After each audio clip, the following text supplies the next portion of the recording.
5 বছর ক্ষমতায় থাকতে প্রফেসর ইউনূস সরকার ম্যাটিকুলাসলি ডিজাইন অ্যাপ্লাই করছে, এবং এই বিষয়টি দিনে দিনে আমাদের কাছে খুবই স্পষ্ট হয়ে উঠছে।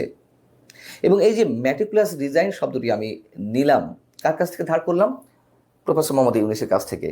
তখন তিনি যুক্তরাষ্ট্রের ক্লিন্টন ফাউন্ডেশনের একটি অনুষ্ঠানে শেখ হাসিনা পতনের জন্য ছাত্ররা ম্যাটিকুলাসলি যে ডিজাইনগুলো অ্যাপ্লাই করেছিল সে সম্পর্কে তিনি বলেছিলেন, এবং তারপর থেকেই এই শব্দটি মানুষের মুখে মুখে উচ্চারিত হচ্ছে, বেশ জনপ্রিয়তা পেয়েছে। আমিও সেই শব্দটি উচ্চারণ করলাম। এই জন্যই বলছি,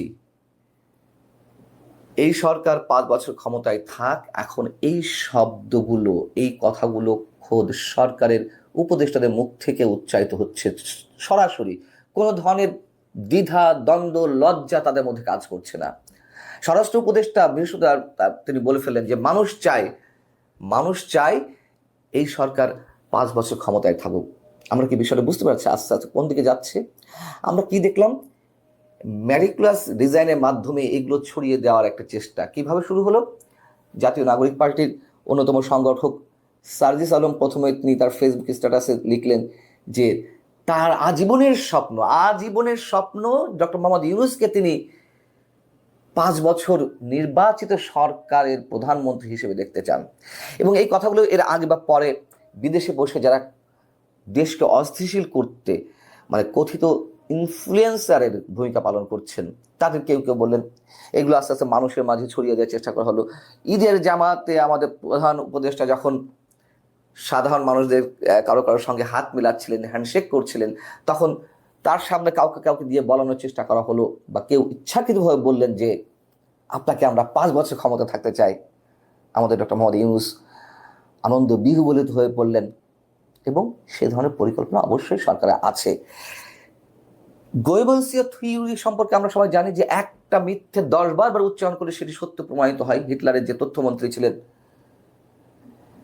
সেই ধরনের প্রচেষ্টা আমরা এর আগেও দেখেছি, এখনো দেখছি। অনেক মিথ্যাকে সত্য বলে হাজির করা হচ্ছে, অনেক ছোটখাটো সত্য অনেক বড় করে উপস্থাপনের চেষ্টা করা হচ্ছে। যেমন এই যে 2-3 দিন আগে যে বিষয়টি ঘটলো, যুক্তরাষ্ট্র বাংলাদেশি পণ্যের উপর যেগুলো যুক্তরাষ্ট্রে যায়, রপ্তানি হয়, সেসব পণ্যের উপরে 37% শুল্ক আরোপ করলো।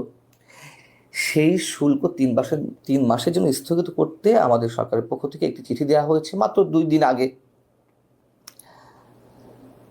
যেখানে ডোনাল্ড ট্রাম্প নিজে এর আগে বলে রেখেছিলেন অনেকে আবেদন করছে এই শুল্ক স্থগিত বিষয়টি পুনর্বিবেচনার সুযোগ রয়েছে।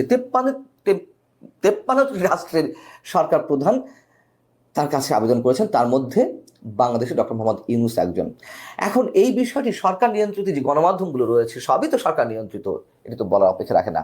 তার মধ্যে একটি গণমাধ্যম যুগান্তরে এই বিষয়টি যেভাবে কালার করে প্রচার করা হলো যে ডক্টর মোহাম্মদ ইউনূসের আবেদন রাখলেন ডোনাল্ড ট্রাম্প, কি জঘন্য একটি বয়ান, সেটি আবার প্রচার করলেন প্রধান উপদেষ্টার প্রেস সচিব মিস্টার শফিকুল আলম সরকারের ফেসবুক পেজে। অর্থাৎ প্রধান উপদেষ্টার যে ফেসবুক রয়েছে, চিফ অ্যাডভাইজার জিওবি নামে, সেখানে তিনি শেয়ার করলেন, বোঝানোর চেষ্টা করলেন যে ডক্টর মোহাম্মদ ইউনূস আবেদন করার সঙ্গে সঙ্গে সাড়া দিয়েছেন, তার প্রতি শ্রদ্ধা জানিয়ে, ভালোবাসা, কৃতজ্ঞতায় ডোনাল্ড ট্রাম্প।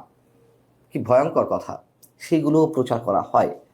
তো আমাদের স্বরাষ্ট্র উপদেষ্টা কি বলেছেন? বৃহস্পতিবার সুনামগঞ্জে একটি অনুষ্ঠানে শেষে তিনি সাংবাদিকদের মুখোমুখি হয়ে বললেন যে দেশের আইন শৃঙ্খলা পরিস্থিতি ভালো হয়েছে এবং আরও ভালো হবে। সাধারণ মানুষ বলতেছে যে তার শব্দে, তার ভাষায়, আইন শৃঙ্খলা পরিস্থিতি আগের চেয়ে ভালো। ওই রাস্তা থেকে হুনি মানুষ বলতেছে আপনারা আরও 5 বছর ক্ষমতায় থাকেন। আইন শৃঙ্খলা পরিস্থিতি আগের চেয়ে ভালো, এটা সত্য কথা, আপাতত ভালো। রমজানে বিদ্যুৎ যায়নি, কেন যায়নি তারও একটি ব্যাখ্যা রয়েছে। গরমটা তো এখনো পর্যন্ত সেভাবে পড়েনি, মানে অন্য বছরের সময়, অথবা রমজান তো বসন্তের কাছাকাছি সময় এসে আমাদের সামনে এসেছিল। যাই হোক, ধরে নিলাম যে রমজানে বিদ্যুৎ যায়নি, ভালো কাজ। জিনিসপত্রের দাম বাড়েনি, ভালো কাজ। এই 1-2টি ভালো কাজের জন্য যদি 5 বছর ক্ষমতায় থাকার স্বপ্ন দেখেন, খোয়াব দেখেন, তাহলে যে পরিমাণ খারাপ কাজ হয়েছে তার শাস্তি কি হবে?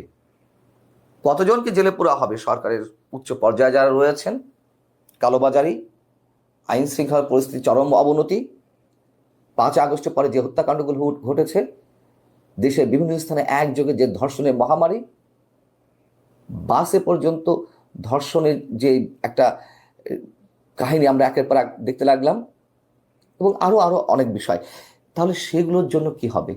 আর যদি একটা দুটো ভালো কাজের জন্য 5 বছর ক্ষমতায় থাকার খোয়াব দেখেন, তাহলে তো আওয়ামী লীগ 100 বছর ক্ষমতায় থাকার দাবি করতে পারে। স্পষ্টভাবে বলছি, আওয়ামী লীগ অনেক খারাপ কাজ করেছে, অনেক খারাপ কাজ, নিঃসন্দেহে। বাক স্বাধীনতা হরণ করেছে, গণতান্ত্রিক অধিকার হরণ করেছে, গণমাধ্যমের ত্রুটি চেপে ধরেছে, গুম খুনের অসংখ্য অভিযোগ রয়েছে তাদের বিরুদ্ধে, কিন্তু ভালো কাজ করেনি। অবশ্যই অসংখ্য ভালো কাজ করেছে। দেশের প্রত্যন্ত অঞ্চলের যে যোগাযোগ ব্যবস্থার অবকাঠামোগত উন্নয়ন, মেট্রো রেল, পদ্মা সেতু, এইসব এক একটা মেগা প্রকল্পের জন্য তো তাদের 50 বছর ক্ষমতা থাকা উচিত। যদি আমি কম্পারিজনকে এইভাবে নিয়ে আসছি, বর্তমান সরকার উপদেষ্টা যা বলা শুরু করেছে, যা বয়ান দেওয়া শুরু করেছে, সেই জায়গা থেকে আমি বলছি, দুর্নীতি আওয়ামী লীগের সময় হয়েছে, এখন হচ্ছে না। ঘুষ বা কি বলে এটাকে, উপরি ছাড়া কোনো ধরনের কাজ হচ্ছে এখনো পর্যন্ত প্রশাসনের কোথাও? এসব ফালতু বয়ান বন্ধ করতে হবে। মেগা প্রজেক্ট এই সরকারের সময় নেওয়া হয়নি বিধায় মেগা দুর্নীতি আমাদের চোখের সামনে আসছে না। আর সবচেয়ে বড় যে ভয়ঙ্কর ঘটনাগুলো এই গত 8 মাসে ঘটেছে, মৌলবাদী উত্থান, মুক্তিযুদ্ধের স্মৃতিচিহ্ন বা ইতিহাস ধ্বংসের যে ভয়ঙ্কর অপচেষ্টা, তার শাস্তি হলে তো আমি আর মন্তব্য করতে চাই না। কি ধরনের শাস্তি হওয়া উচিত সরকারের সঙ্গে সংশ্লিষ্ট যারা আছেন ওতপ্রোতভাবে একটু ভেবে দেখুন কোথায় হাত দেওয়া হয়েছে। সবচেয়ে বড় কথা, ধরে নিলাম ভালো কাজ করছেন, অনেক ভালো কাজ করছেন, কিন্তু সেই ভালো কাজের দোহাই দিয়ে তো 5 বছর কেন, 1 বছরও ক্ষমতা বা 6 মাস ক্ষমতায় থাকার খোয়াব দেখতে পারেন না আপনারা। যেহেতু এই রাষ্ট্র এখনো সংবিধানের অধীনে চলছে, এই সরকারের ম্যান্ডেট আছে, সবাই বলে, আমিও বলি বৈধতা আছে, যে একটা গণ অভ্যুত্থানের মাধ্যমে একটা সরকার তো আসতেই হবে। সরকারবিহীন একটি রাষ্ট্র তো চলতে পারে না। 4 দিন সরকারবিহীন এই রাষ্ট্র চলেছে। তো সেই জায়গা থেকে ডক্টর মোহাম্মদ ইউনূসের শপথ বা এই যে উপদেষ্টা পরিষদ, তাদের বৈধতা আছে, কিন্তু এই বৈধতা নেই যে দিনের পর দিন, মাসের পর মাস, বছরের পর বছর, 5 বছর 10 বছর আপনার ক্ষমতায় থাকবেন। নিশ্চয় না। যদি এতটাই ভালো লাগে, এতটাই খায়েশ থাকে, নির্বাচনটা দিন।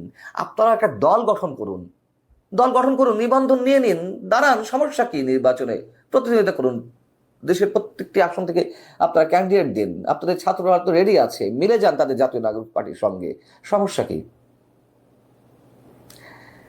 মেটিকুলাস ডিজাইন তারা অ্যাপ্লাই করার চেষ্টা করবে, কিন্তু স্পষ্ট বলে রাখতে চাই, পারবেন না ভাই, কোনো অবস্থাতেই পারবেন না। মাঝখান থেকে এই দেশটাকে একটা ভয়ঙ্কর অস্থিতিশীলতার দিকে ঠেলে দেওয়া হচ্ছে, কিছুতেই সম্ভব না। জোর করে থাকতে পারবেন। এবং শেখ হাসিনা, কেউ বলেন পালিয়ে গেছেন, কেউ বলেন দেশ ত্যাগ করেছেন, যেটিই হোক না কেন, কেউ কল্পনা করেছিলাম যে রূপটি ঘটবে? আপনারাও বুঝতে পারছেন না যে কি ঘটতে পারে।